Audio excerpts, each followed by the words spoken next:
Hello, I'm Michael Stevens from Vsauce. And I'm Hannah Fry. And today we are here with Indy 100 to play a little bit of a game, a little trivia game.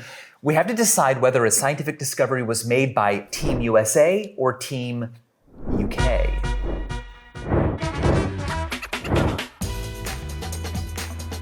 Polio vaccine.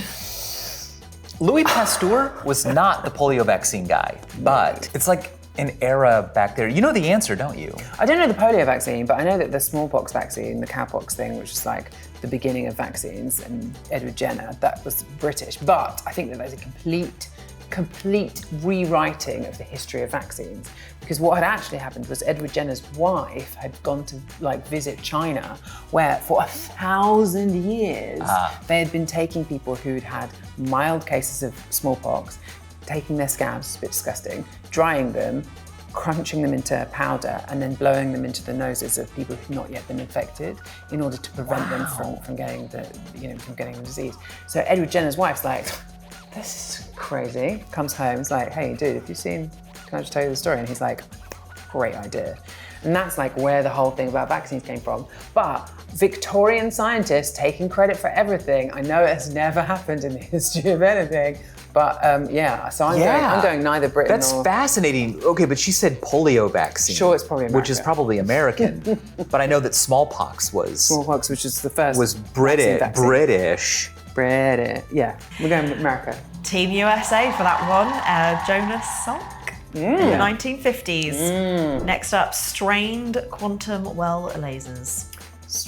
Hang on, isn't that what? That is the technology that made CDs, DVDs, and the internet possible. I'm gonna say internet. I'm gonna say UK. Based on just two things. One, USA was the answer to the first one, and then like internet stuff and the web. I just think Tim Berners-Lee. I think. Yeah, but I also think DARPA stuff. I know, right? but that's even like earlier. I reckon there was a lot of like US military stuff going on that was like laser reading of information. All right, so are you gonna say America?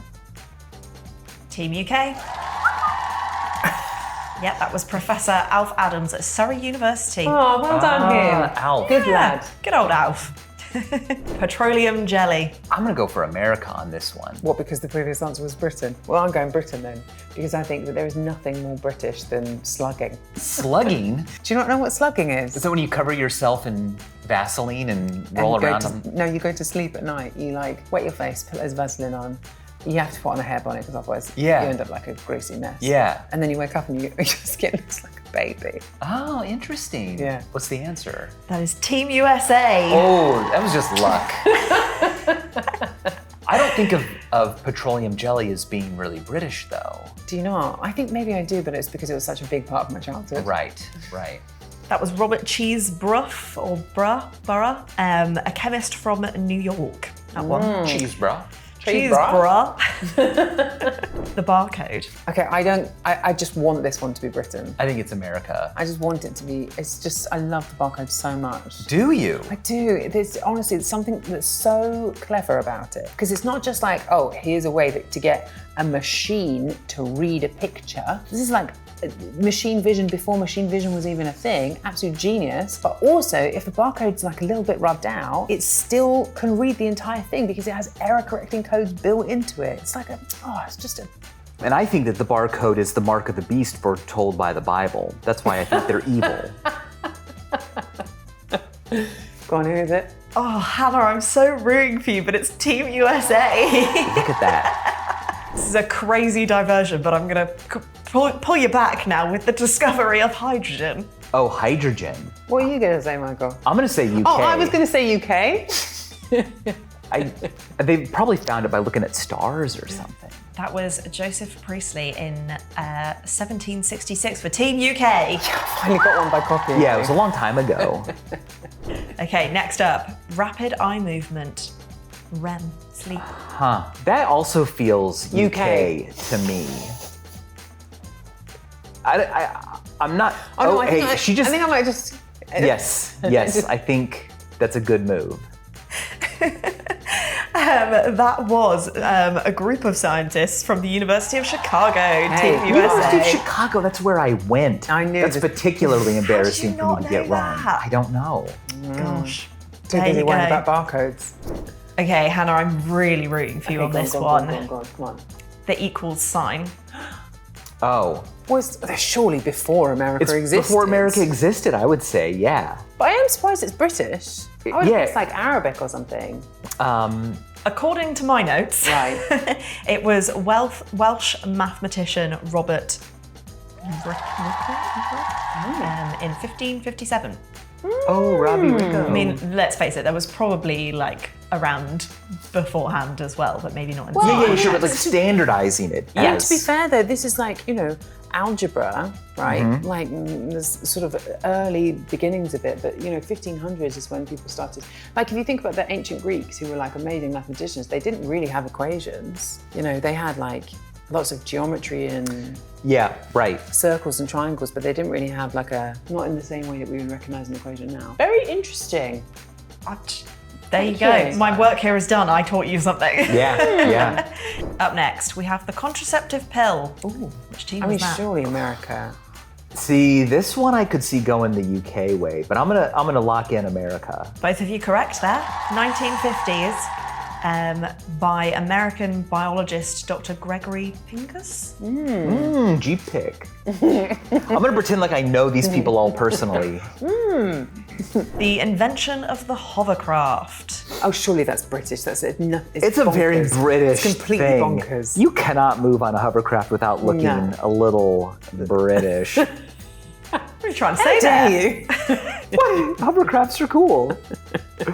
That was Sir Christopher Cockerell in 1950s. Hey, nice work. Good man. I like that we don't know, but we just get the vibe from the discovery and we're like almost always right. I also just remember like watching TV as a child in like the 90s and people were still very excited about hovercraft in a way that the rest of the world didn't seem to be. Okay, the World Wide Web. Hey, old Tim Boy. Timmy. Tim Berners-Lee, UK. Okay, I'm going to give you the last one now. Chaos theory. Oh, okay, I'm going. Yeah, that feels British. So it was Lorentz, right? Yes.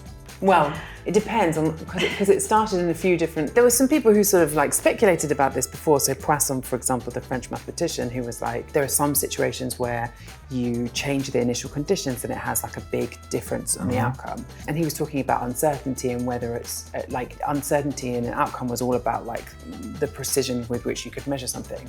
But then there was a group of scientists who I'm pretty sure were British, who were meteorologists, who were running these simulations about like weather patterns, basically. And there was one point where they were running this simulation on a computer and they sort of run out of memory or whatever it was, and they were like, okay, I'll just write down the numbers and I'll start again.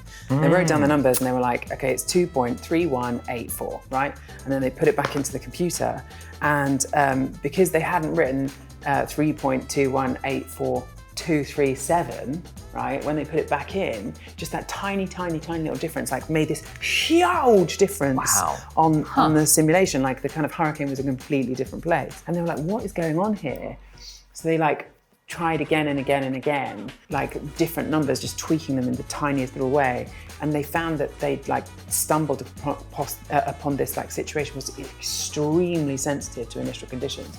It's a bit like the best way they've ever explained chaos theory is in Jurassic Park, where they take a drop of water and they put it on your hand and it rolls one way and you put it on exactly the same place as far as you possibly can and it rolls in a completely different direction.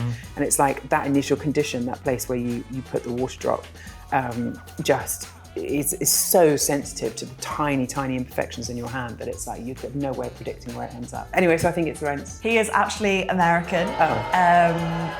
But Mary Cartwright was quoted over here as bringing about the early foundations for that, and then he was the butterfly effect. Okay, so basically I got the whole thing right apart from the nationality of the scientist, which was the original question. You didn't care about any of the other bits. The intention was there. Hey, and the enthusiasm. And the enthusiasm.